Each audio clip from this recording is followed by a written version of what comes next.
welcome back to another episode of From the Shadows. Right, now, on yesterday's episode of Outcast to Icons, I decided to set a like target. I don't normally do that, but it works so well that I figured, fuck it, let's do it again. I'm going to set the same target, even though we smashed it yesterday. So if we can smash 150 likes on this episode, that would just be amazing. And if we can hit it, well, we'll keep up in that target and see where we get to, I suppose.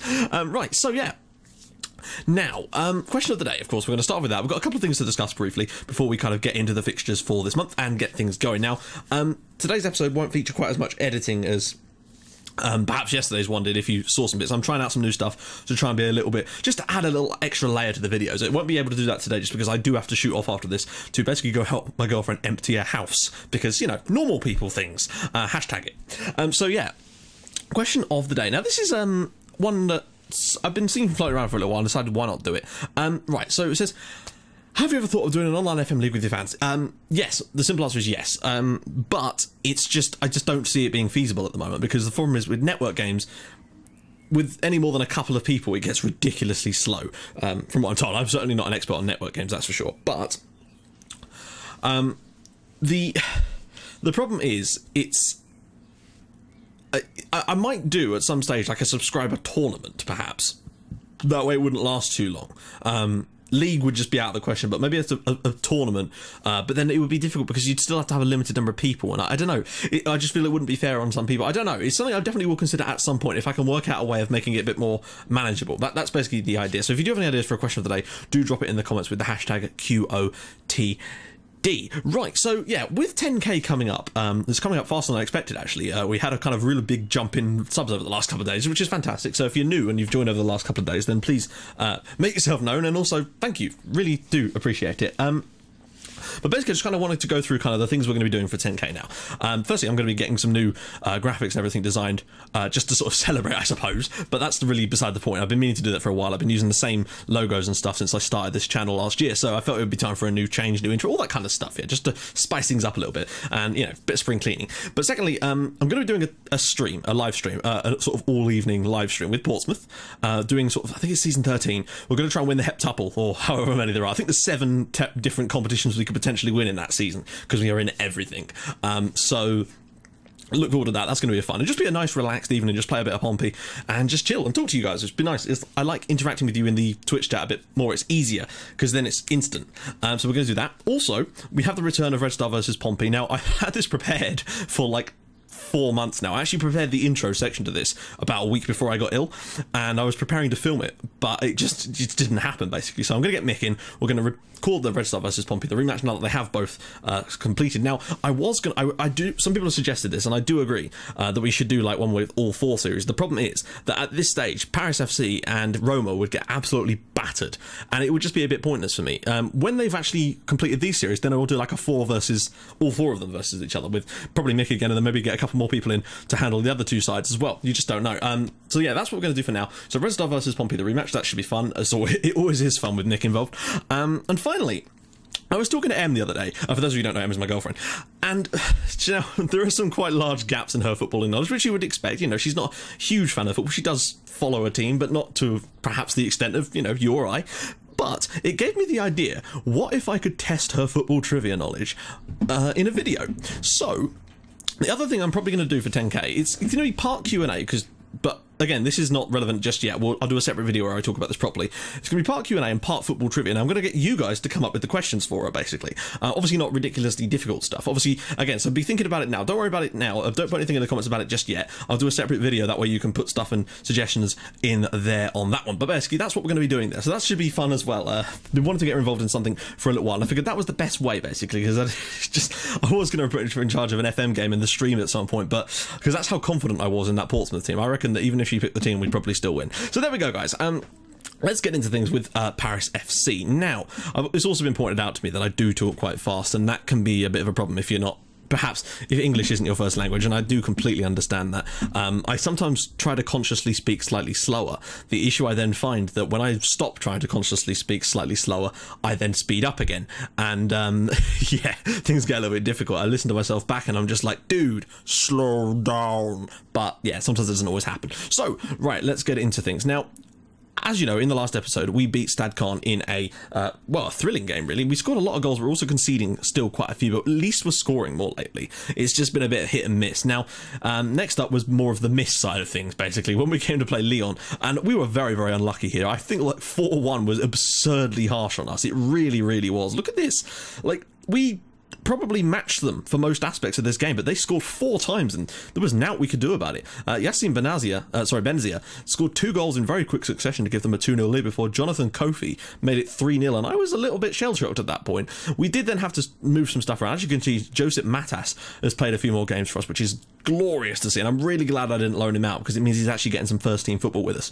And people seem to think he's got the potential to be like Ivancic 2.0, and although I perhaps don't think he'll ever be that good, I think that he could still be that type of player. Also, it was great to hear some of the feedback I got on last night's episode regarding sort of why you came to the channel, and a lot of people liked the Portsmouth, and I think the reason that was is because of the story we were able to create with the players that we had, and I'm hoping that's what we can do here again now that we've got a sort of a set group of players, that, and there's certainly going to be younger players coming through, so they'll be with us for a very long time, and we've already got some quite nice characters in this story to begin with, so hopefully that's going to continue in the long run. Now, we did get one back for Alberto Cherry, which is nice to see him at least scoring before Henri Savier. Or is that Savier, or is there just a dot on my screen? No, it's Savier. I thought that was an L. I thought it was a bit of dirt on my screen. But unfortunately, a 4-1 defeat, which is a little bit poor. Not the poorest one of the month, but still quite bad. Next up, though, we got back on the horse against Tours. They are bottom of the league coming into this, but as you can see, they played better than we did. Well, they had a lot of long shots, but they were still hitting the target with them, so you can't fault them on that one. Alberto Cherry put us in front on 7 minutes, and then, would you believe it, 2 goals from Ergin Aslan. He's starting to become a bit of a goal-scoring threat now, and I'm liking it. I'm liking it a lot. He's got a hat-trick last month, I think. I think he got one in our live com as well. 2 more today against Tours. I'm starting to see this lad turning into a bit of a player, and that's good. Not that kind of player. I don't know what he's like with the ladies. I mean, ladies, would you? I probably wouldn't. Just saying. Not a slight on his character, just not into that kind of thing. Anyway, moving on. Stade de Rennes. Now, it was good and bad, like in the sense that we won it, and I was extremely surprised. I have to say I was pretty damn surprised. But look who got the winner. Shocker. Now, we did have a chance that we should have wrapped this one up earlier, and Alberto Cherry missing the penalty was not exactly ideal. Unfortunately, the injury to him and Park-Jae were perhaps the most devastating thing about that. Now, thankfully, we had a little bit of a gap between this fixture and the next one in order for them to sort of regain their fits. I don't know, I think one of them is back, and I can't remember who it is. I think Cherry's back, but I think Park-Jae might still be out. As you can see, Aslan was man of the match again here because he assisted on both the goals, and I think he actually won the penalty as well. He would have had a hat-trick of assists if he hadn't have had that problem. But Jean-Claude Djorkaeff off the bench to score the winner again. This lad is, I love him. He's the ultimate super sub. He's like Adam Lafondre a couple of years ago. He's a French Adam Lafondre, who was a massive Football Manager fan. So there you go. Nice little bit of link up there. So, yeah. A decent result again, a couple more wins, and the point is we didn't fade away in the same way that we did last season, where we kind of had that great start and then faded, but we got 2 more wins there after the defeat, and that is great. Now, I was a little bit disappointed against Stade Rennais. We were very, very bad. There is no 2 ways about this. We were not good enough on the night. It's the first bad performance we've had this month in terms of actually playing bad, not the scoreline, but the scoreline fairly reflected how he played, and it was shocking, to be honest. It really, really was bad. Ergin Aslan did have to play up front in this one. I moved some stuff around, and it was a choice between him or Paciencia, who just seems to have dropped off so much because of that injury, unfortunately. So I thought, fuck it, my assistant thinks that Ergin Aslan can play up front, let's give him a bit of a run out. Probably not the wisest decision. He did not exactly thrill us with his performance in this one, it has to be said. A hat-trick for Paul Georges Ntep, Simone Zaza and Andy Naya got goals. Now, we were 3-0 down. We won a penalty and Bulan scored it, but we weren't really involved in this game at all. Gape, I believe, actually won the penalty because he was the one that got... Or was he? No, it can't have been. I would have brought him off otherwise, because that injury looked like it was quite a serious one at the time. Thankfully, it was only yellow. But there you go. So not the best... Actually, it was a reasonable month. 2 wins, 2 draws. You can't go wrong with that. And that leaves the league looking like this. Amazingly, we are still 2nd place. Coming into this game against PSG, we are 1 point behind. We are 4 points behind them. Amazingly, though, we have a negative goal difference. We're 2nd in the league with a negative goal difference. Imagine winning the league with a negative goal difference. That would be impressive. But PSG have only conceded 5 times. We, however, have conceded the most in the entire league with 24. So there's clearly some holes that we still need to plug, and I'm going to have to look at that over the summer a bit more and try to come up with perhaps a reserve tactic. But as you can see, Aslan's up there on the average ratings. Park-Jae is the best assister. Cherry is the top scorer. 4 Man of the Match awards for Aslan. We're looking pretty damn tasty on these. And let's take a look at the player stats. Top of the key passes, Park-Jae won, and Aslan are right up there too. So all is looking very, very nice on that. Now let's take a little look at the squad. Top goal scorer at the moment is not Park-Jae 1, is Alberto Cherry with 7, but Aslan has 6, which is pretty damn good, and Antelek has 3, and he's not yet started a match, so yet again, super sub material for him. As for assists, Park-Jae 1 with 7, which is great. Aslan I could do with seeing a few more, but look at that, 4 Man of the Match awards for him is unbelievable. Joachim Bühlen's 90% pass rating is glorious, and Aslan 7.77 is fantastic. We've got quite a few above 7, so really strong performance, particularly in the midfield. In fact, that's sort of our strongest area, it would seem. As for value, of course, Alberto Cherry. But I think Aslan, he's really starting to develop now, and I'm enjoying his football immensely, really. And the thing is, he's still got another 2 years on his contract. I will have to, of course, try and extend it with a big boosting contract, because yeah, we can't afford to lose him, and I don't want him to get too good before we give him the contract extension. So, we've got PSG today, and we obviously can't be expected to win it, because we are away from home, and it's PSG. But I am going to turn off the controlled approach. We're going to have to go counter. We're away at PSG. We cannot afford to sit there and try to go, try to control the game against them. We're just going to have to try and grin and bear it, I suppose. Is Aslan really the right man for us up front? Paciencia just doesn't seem to have... I don't think he's even got that fitness back. Oh, he's injured again. How did that happen? Could have sworn... Oh, right, yeah. Sorry, I completely forgot. He got injured in training. He got a sports hernia and was out for 4 to 5 weeks. That was why I didn't play him, not because he wasn't right. Okay, we may not have a choice here. Or should we go with Djorkaeff?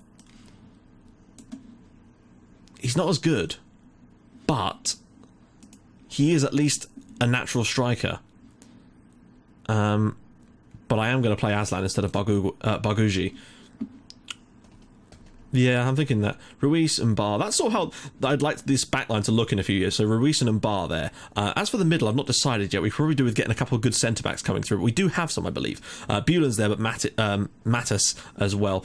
The midfield is looking a bit more like I'd like it to, frankly. It's starting to look more like the sort of team I've been slowly trying to craft. I might try and sign a really good young goalkeeper as well to act as Sigurd's backup, and then hopefully take over the mantle of him eventually. Now, are we all good on this? Now, our goal difference was bad before, but I sense it could be a lot worse after this. Lucas Romero, so Prato, Insigne, Depay, oh my god, Kovacevic, Mendy, Digne, Luis, Marquinhos, Danilo, Sirigu. There's a lot of players in this team. Amavi, Iturbe, Areola. This could be... I feel like we're probably not going to win this one. Oh, shit. That was my bad. I clicked the wrong one. Sorry, guys. I hope they're not too pissed at me. Seem confused. All right, well, just go out confused. That's fine. I'll sort it out at half-time. Right, so...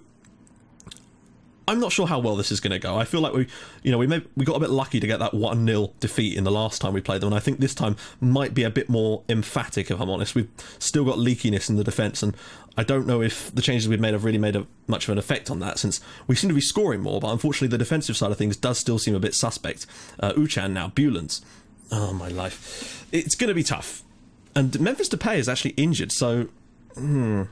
We probably do need to close down Lucas Prato. We've made it to 11 minutes. That's always a good start, but look at this. We're not getting any of the ball. I just think that PSG are so dominant in this league. But, like I was saying, it's going to take a little while, and I think what we've got to slowly start doing is working our way up this division, because the fact is PSG have been battering just about everyone in this league at times, as you can tell from their goal difference. So, it's not just us. Oh, Musavu, king. Ah, damn it. Oh, well. We could have done without that, just stand off them. I've got it set to close down less, or do I? No, I think I turned that off, didn't I? Nope, no I don't. Okay. And Prato dispatches it for PSG.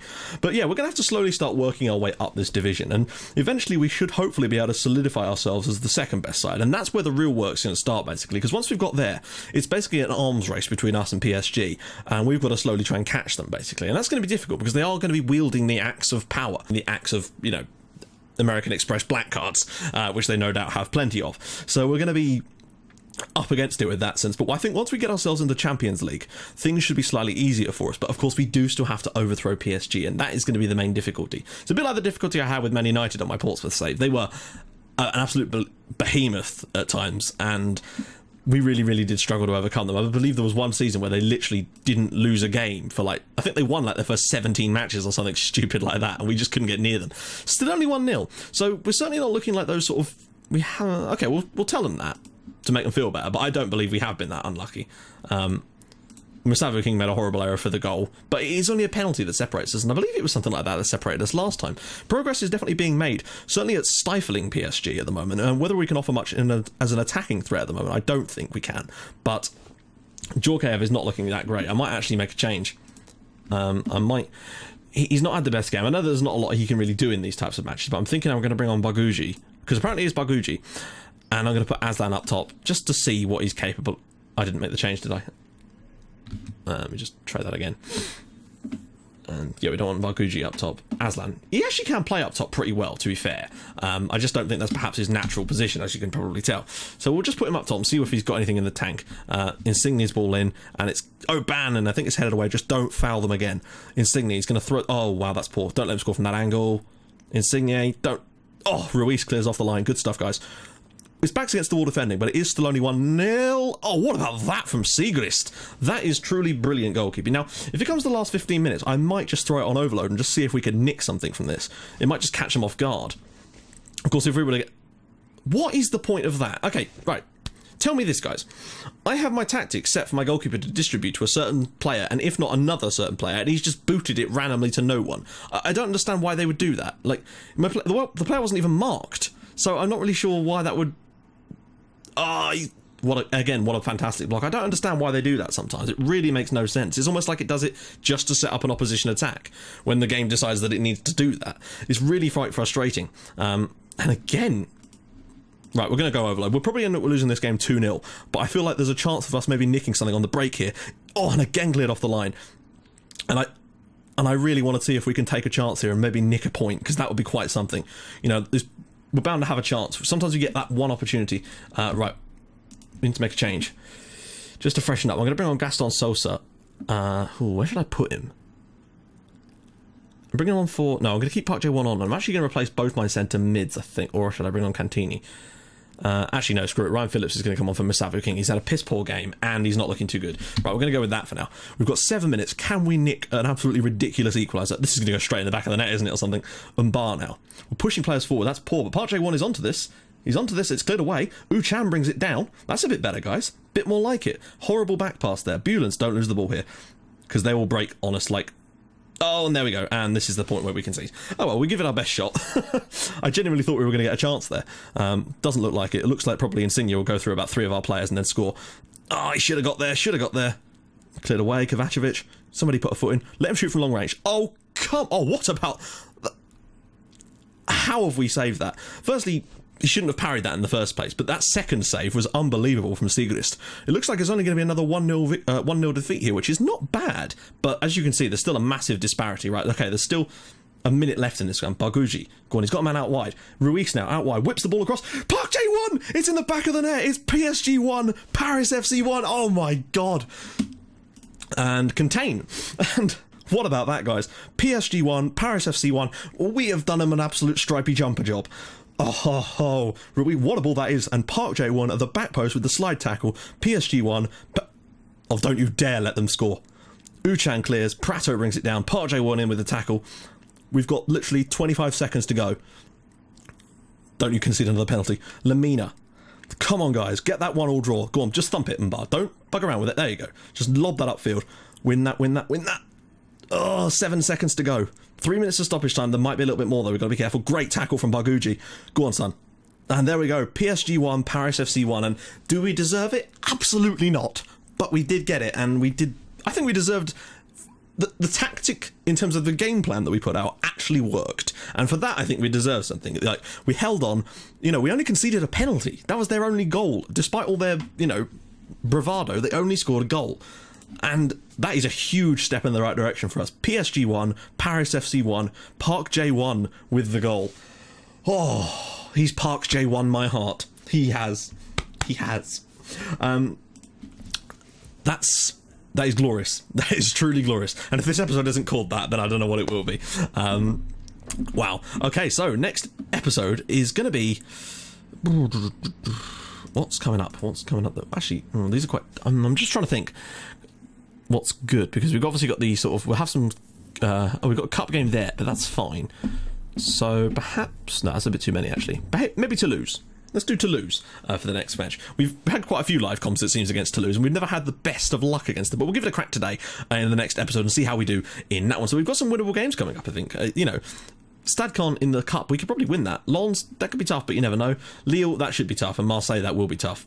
Evian, though, hopefully I think we probably will lose both of these, but the point is, at the moment, we are actually solidifying ourselves into second spot in this division. Obviously, we're not going to finish there, but I still think that top 10 is easily doable for us this year if we keep up this kind of form. So, guys, if you like what you've seen, please do drop a like on the episode. If we can get this to 150 likes, based on that alone, then please do feel free to hit that like button. And if you'd like to even more than that, please do subscribe to my channel for more Outcaster icons and From the Shadows in your inbox every other day at the moment at 7 o'clock. And I will see you guys in the next episode for the match against Toulouse, where see if we can keep this season going, because things are starting to look up for us. My goodness. I'll see you guys in the next episode. Thanks for watching. Bye-bye.